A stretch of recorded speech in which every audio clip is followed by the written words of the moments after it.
Hi YouTube, Darth here. It's been a few weeks since the last CTE Sunday. In that time we've had the previous CTE patch rolled out to the community at large and the Final Stand preview content available on the CTE. But since then, DICE has slowly been rolling out a few new changes as part of their Teamplay Initiative. If you haven't read about the Teamplay Initiative, it has 6 specific goals. Playing the objective is going to be big on DICE's to-do list, and changes are coming to the way points are scored in the game. Additionally, some of the other changes which are coming are changes to ammo and health supply, spotting, footsteps, and random soldier callouts. But I'm sure I'll have some future CTE Sundays for you all about those when they come online. It's not a long list, so let's look at the last few weeks' changes on the CTE. Probably the most appreciable change this week has been the change to how road kills work. No longer can teammates exit a vehicle and send it sailing into you for a trolling team kill. The one side effect of this is that enemies now also count as a kill when you perform this to them. So no longer do you have to keep an eye out for killer bikes from teammates, but you will still have to worry about enemies. In response to some of the feedback that DICE has gotten about the new hit indicators being too bulky, they've tweaked the hit indicators. Now they should be closer to how Battlefield 3 presented its hit indicators, but that's not all, as DICE has provided a way for players to scale the size and opacity of the hit indicators as well.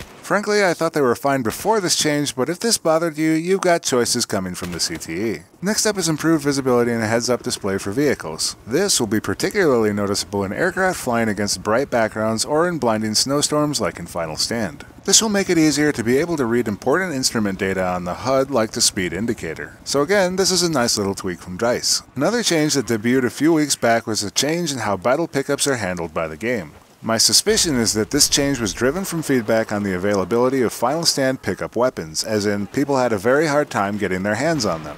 So the changes DICE made were the following. The battle pickups respawn after 60 seconds if their currently spawned version runs out of ammo, is dropped, or the weapon simply times out. The net effect that I noticed was the battle pickups were exceptionally common. In nearly every game I played, the battle pickups were almost always available. Now, this might sound great for Final Stand weapons, but I kinda shudder to think that the HVM2 will be almost always up on maps like Siege of Shanghai. It's an interesting change that will definitely make these locations and these weapons more sought after, but I'm a bit worried that the effect may be detrimental to classic maps. As with every release, there are a few miscellaneous fixes that made it into the game. In the last few weeks, DICE has implemented a fix that will hopefully fix the crouch sliding animation. If you don't know what this is, then don't worry, as hopefully you won't be seeing it.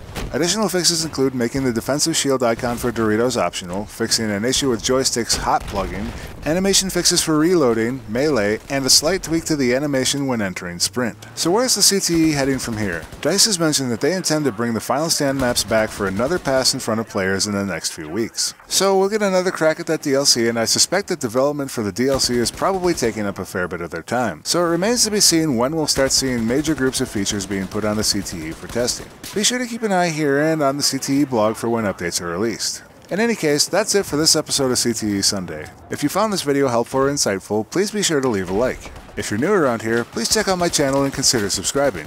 As always, thanks for watching, and I'll see you next time, YouTube.